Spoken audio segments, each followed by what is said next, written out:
So that is interviews. So now we're going to go on to elevator pitches.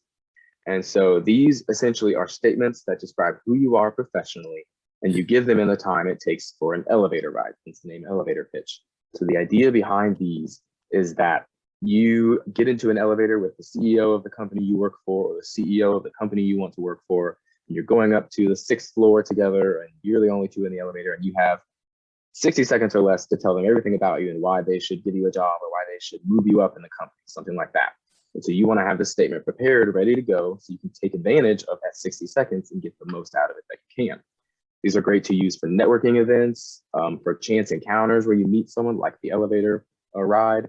They're great for career fairs, and they can also be an amazing way to answer that "tell me about yourself" interview question that we just talked about and that we know is going to come up in an interview. And so these are questions you want to think about when you're crafting an elevator pitch. So what is your current education, your major and minor? What kind of things, what other past education do you have that may be relative to the kind of jobs that you're trying to get? Maybe you completed some kind of certificate in high school and you're moving on to the college level, things like that. What are your key strengths and positive qualities? What's really good about you? What things are you really good at that maybe other people aren't as skilled in and that you've worked hard to learn? What do you have to offer? What kind of experiences and skills make you stand out? Have you done an internship or any kind of special training program that other people may not have done?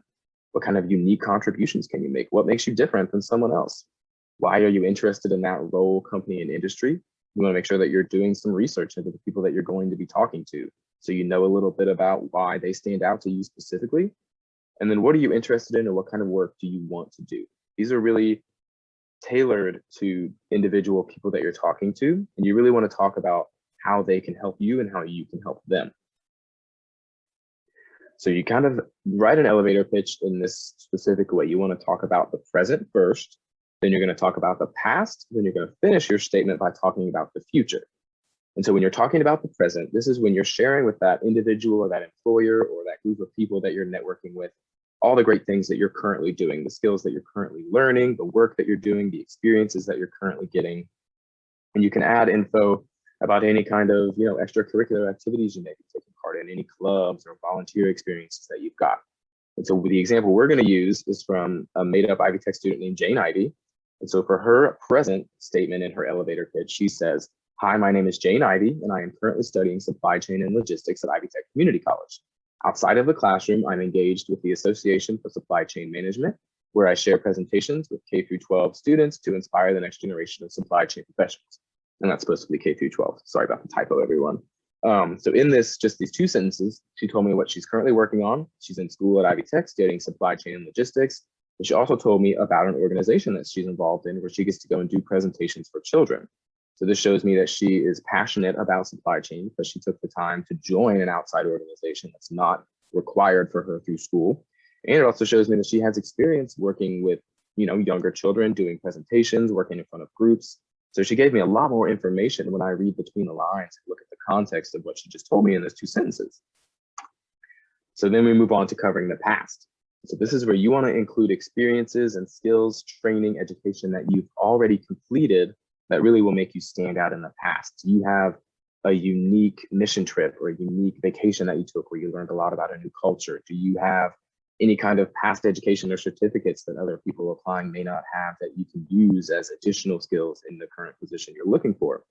Have you had 12 years of working in this industry already that you can bring to the table that other people may not have because they're brand new? And so Jane Ivy said, "Last summer, I completed an internship with the XYZ company where I had exposure to the supply chain core processes and supported the logistics functions to provide more than 140 diagnostic instruments to patients, laboratories, and healthcare professionals worldwide. This experience enhanced my learning in inventory management, order processing, and global logistics for instruments." And so what I learned from this part of her statement is that she's already got some experience working in the supply chain industry. She did an internship with XYZ company, who I may have heard of already and may have a great reputation. She told me all about the things that she learned there. She didn't just learn about supply chain. She learned about all these different specific areas. And then she gave me a number that showed me how much experience she may have in this company. She provided over 140 diagnostic instruments to all these different areas and people across the healthcare industry around the world. And so with that word worldwide, that showed me, she maybe has experience in supply chain on that international level instead of just maybe a community or something like that. And then she said, this experience enhanced my learning in inventory management, order processing, and global logistics for instruments. And so instead of just saying, I did this experience, she told whoever she's networking with what she got from this experience and why it was important and meaningful to her. She really made it very personal from what she got from that experience, which is great to add. And so then we will move on to the future. And this is where you want to connect with the employer and make the ask. What are you looking for from this networking event? Do you want a job? Do you want an internship? Do you just want to learn more? Do you want to, learn something from just that individual for that one conversation? Do you want to be connected with someone higher up about getting a job? Things like that. Could be anything. And so it's your opportunity to really connect with the employer and show them that you are passionate about who they are and what they're doing, and you want to, work with them in the future. And so Jane Ivey said, I hope to build on this experience at my next employer and would like to use these skills to impact outcomes at whoever the business is that she's talking to. From reading your website, I learned your company is a leader in the field. Is there anything additional you recommend I do as I prepare for my internship? And so she's told me a lot with just these couple of sentences here as well. So she's hoping to build on the experience that she's got. Again, she mentioned that she already has experience, which is huge. And then she would like to use these skills to impact outcomes at the insert business name. So that says that she's tailored this and she's talking specifically to this individual. And so from reading your website, boom, right there, she's told me that she's done her research. She's not just showing up in this chance encounter. She took the time to research my organization specifically to prepare this statement for me. And she learned that the company is a leader in the field. So she didn't just say like, oh, I looked at your website, it looked really pretty. She took time to read the website and learn a little bit about what this company does and how good they are at what they do. And then she makes her ask, is there anything additional you recommend I do as I prepare for my internship?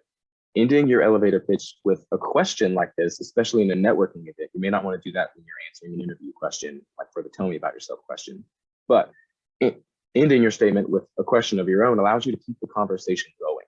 And it's a great way to just, make sure that that individual is going to continue having the conversation with you and give you more information, and really, odds are, tell you exactly what it is that you want to know because you ask them the question directly. You don't have to beat around the bush and wait for the topic to come up about internships, that you led with it, and that's what they're going to talk about next.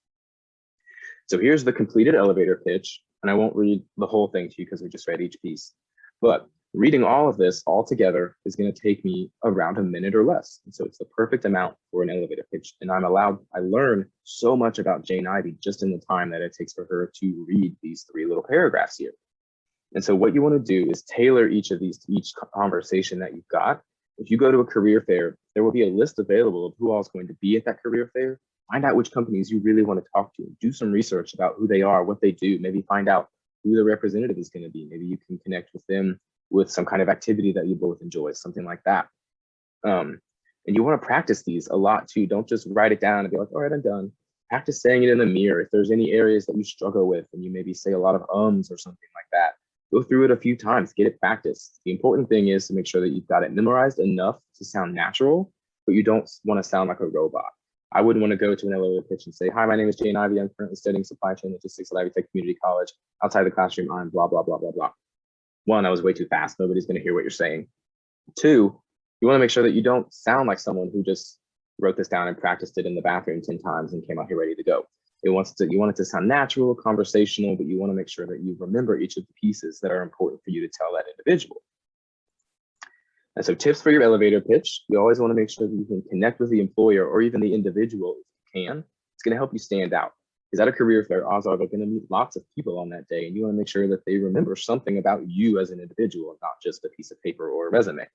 So I recently read on your website, or I recently read an article about how your company does something, or maybe like I was researching your company and I found out that XYZ, something that shows that you dug a little deeper than other people may have to learn what exactly strikes you about that company and makes you want to be a part of it. Make sure you ask for what you want. So if you don't already have an internship lined up, say I'm interested in how to get on the top of your internship list. I don't want to just apply. I want to make sure that I have the best chance possible. What will make me stand out? What kind of things will make my application stand out? What can I add? Maybe you didn't get the internship the last round. You can ask them, what kind of things should I be doing in the meantime until I can apply again? How can I make sure that I stand out next time when I'm applying for this job or this internship? And always have a closing statement. The conversation's going to come to an end. If you are having a one-on-one conversation, kind of a chance encounter, it could be a little longer.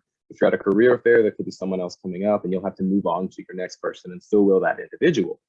And so You want to say something along the lines of thank you so much for taking the time to chat with me. I really appreciate the conversation. And then talk about what you learned from that conversation. This individual said, I'm going to reach out to that hiring manager and let them know we spoke today about an internship opportunity so I can learn more. And then they ask, is there anything additional you would recommend I do to prepare?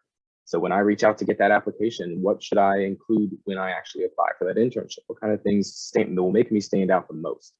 And that leaves them with, one, you've taken the time to ask multiple questions during this conversation to learn as much as possible. And it's really going to make you stand out in their minds and say, like they really wanted this internship. They're going to take time to reach out and find this information.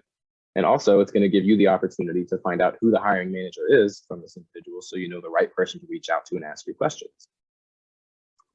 And so that is all about interviews and elevator pitches. So these are a list of services that CCEC can help you out with across the state. There's career coaches all across the state at every single campus, more than willing to help you guys out with any of these tips and things here listed on this page. There's my information. If you have any questions for me specifically, you can email me anytime. And then if anyone has any questions, feel free to raise your hand or speak up or put them in the chat, and we'll take time to answer those. Also want to let you guys know tomorrow, Hamilton County career coach Bryson Maish, excuse me, sorry Bryson, is going to be doing a presentation on internships, how to get them, debunking some myths, all that kinds of good stuff. You can register for that at the CCEC website, and we can put the link in the chat as well. And then on Thursday, there's going to be an incredible employer panel where lots of different employers from all industries across the state are going to come together on Zoom and answer some questions and talk about the things that they're looking for, what's important when getting hired, how can you as an employee or an applicant stand out, lots of great stuff like that. And so we hope to see you guys there, and thank you so much for your time today. I really appreciate it.